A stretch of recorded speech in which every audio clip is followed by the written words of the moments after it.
오랜만이에요, 여러분. 요즘 수행평가가 많아서 바쁘면서 또 기말고사까지 다가오니 마음이 급해지죠.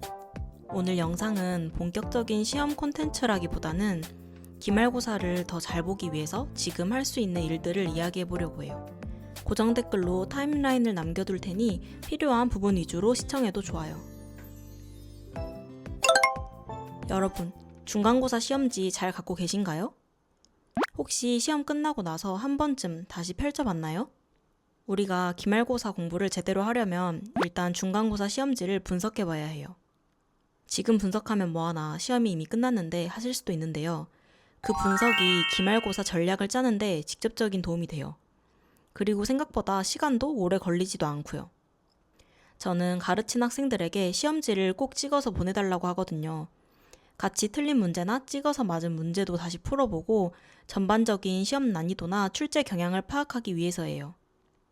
이건 제가 실제 수업 자료로 활용했던 영어 과목 예시인데 직접 중간고사 지문이 어떻게 변형됐는지나 출제 포인트를 확인해 본 거예요. 이렇게 체크해 두고 수업 시간에 선생님께서 강조하신 내용이나 필기랑 비교해 보면 어떤 부분에서 주로 출제가 이루어지는지 알 수 있어요. 혹시 외부 지문이 나왔다면 대략적인 난이도는 어땠는지도 체크. 외부 지문이 어렵게 출제되는 학교라면 시험 끝나고 여유 있을 때 혹은 방학에 더 높은 학년의 모의고사 지문을 풀어보는 것도 도움이 됩니다. 국어는 특히 출제 포인트가 선생님마다 차이가 큰 과목이에요. 특히 고등학교는 국어 한 과목이어도 여러 선생님께서 들어오셔서 수업하시잖아요. 필기했던 부분이나 필기하면서 강조하신 부분이 실제로 시험에 나왔는지도 확인해 보세요. 수학은 교과서, 부교재, 프린트 문제 비율을 한 번쯤 봐보시고요. 평범한 유형에서 벗어나는 처음 보는 문제가 나왔다면 출처도 체크해보면 좋아요. 보통 시중에 있는 문제집이나 모의고사 변형으로 내시는 경우가 많은데 특히 고배점 문제로 나오는 문제를 주의 깊게 보시면 좋아요. 드물지만 출처 없이 선생님께서 직접 만들어 내시는 문제가 있는데 최소한 내신 스타일인지 모의고사 스타일인지라도 분석해두면 좋고요. 사회나 과학 같은 암기 과목은 서술형 문제 유형은 꼭 한 번쯤 짚고 넘어가세요.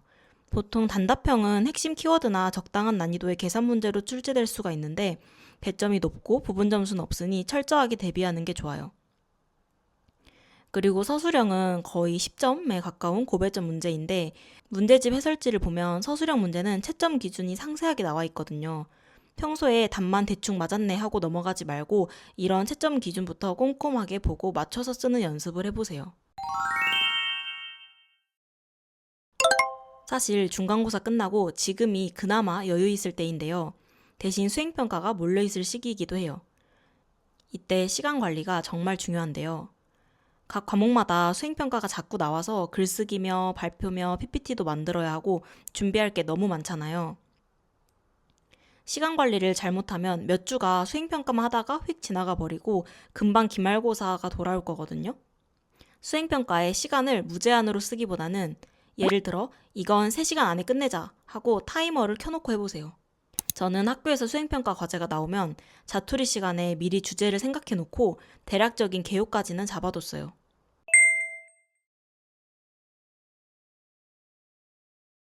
그리고 야간 자율학습 때는 평소 루틴대로 복습 노트 작성과 내신 혹은 모의고사 공부를 하고 집에 돌아와서 타이머를 켜놓고 수행평가를 준비했어요.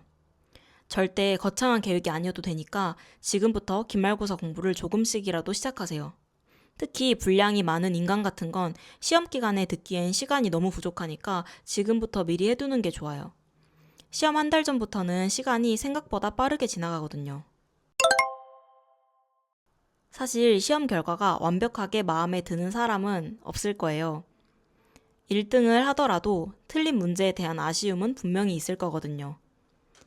혹시 중간고사 성적을 보고 학원을 바꿔야 하나, 과외를 해볼까? 혹은 독학으로 바꿀까? 이렇게 고민 중이라면 지금 시기에 상담 받아보는 게 나아요. 보통 기말고사는 6월 말에서 7월 초에 보니까 지금이 한 달 조금 넘게 남은 시점이죠. 시험 기간이 다가왔을 때 급하게 바꾸기엔 위험 부담이 너무 크니까요. 학원, 인강, 과외 등 선택지는 다양한데 우리는 이번에 중간고사를 보면서 공부해봤으니까 본인한테 뭐가 안 맞았는지 정도는 감이 올 거예요. 사실 사교육 이야기는 저도 학생들을 가르치고 있는 입장이라 살짝 조심스럽기도 한데요. 저도 학생 때 시험을 보고 학원을 끊어보기도 혹은 새로 다녀보기도 해서 제 경험을 떠올리며 주관적이지만 한번 말해볼게요. 예를 들어 인강으로 혼자 해보려고 했는데 의지 부족으로 실천이 어려웠다면 학원이나 과외같이 일정이 정해진 방식이 나을 수도 있고요. 저는 학원, 과외, 인강 다 경험해봤는데 셋 다 장단점이 명확했던 것 같아요. 무엇보다 저는 수도권이 아닌 지방에서 살았기 때문에 괜찮은 과외 선생님을 모시는데 한계가 있었거든요. 그런데 요즘엔 비대면 과외 플랫폼이나 툴도 많아졌고 코로나19 이후로 학생과 선생님 모두 화상 수업이 익숙해져서 마음에 드는 선생님을 만나기가 훨씬 더 쉬워진 것 같아요. 저도 원래는 대면 수업만 하다가 작년부터 화상 수업을 시작했는데요. 실시간 필기를 공유하면서 소통이 잘 되기도 하고 서로 이동 시간이나 불필요한 체력 소모가 줄어들다 보니 오히려 대면보다 더 편하다는 친구들도 많았어요. 사교육 얘기는 혹시 더 듣고 싶은 거나 고민이 있다면 댓글로 남겨주세요. 반대로 기말고사 때는 한번 혼자 해보고 싶다 하는 생각이 들었다면 지금이 독학 플랜 짜기에 딱 좋은 시점이에요. 학원이나 과외만큼 아니면 그 이상으로 계획적으로 진도를 나가야 원하는 결과가 나오는데요. 그냥 혼자 해볼까? 이게 아니라 정말 어떻게 공부할지 구체적인 계획까지 같이 세워두세요. 이때 제가 저번에 중간고사 대비해서 올린 공부법을 미리 한 번씩 봐보시고 참고해서 계획을 세워보시면 좋을 것 같아요. 4주차부터 1주 전까지 자세하게 나와 있으니까요. 그리고 제가 며칠 전에 인스타그램 계정을 만들었어요. 여러분 질문에 좀 더 편하게 답할 수 있는 무물도 열어보고 공부법 릴스도 만들어서 도움이 될 만한 자료는 DM으로 빠르게 보내드릴 수 있게 계획 중이에요. 영상 게시 이후에 스토리에 무물을 열어놓을 텐데 공부법은 물론 학교 생활이나 기타 다른 질문까지 전부 환영이에요. 놀러오세요. 그리고 제가 최근에 자격증 시험을 하나 보고 왔거든요. 급하게 벼락치기로 공부해서 필기를 합격하고 왔는데요. 그때 제가 썼던 공부 어플 그리고 제가 늘 강조하는 복습 노트도 이번에도 활용해봤는데 간단하게 사진으로 보여드리면 이런 느낌이에요. 이번 시험에는 분량이 얼마 안 돼서 노트 말고 그냥 A4 했어요. 고등학교 때부터 첫 번째 서울대학교 다닐 때 이후에 지금까지도 쭉 활용하고 있는 방법이거든요. 복습 노트 영상 안 보신 분들 있으시면 지금 바로 한번 봐보세요.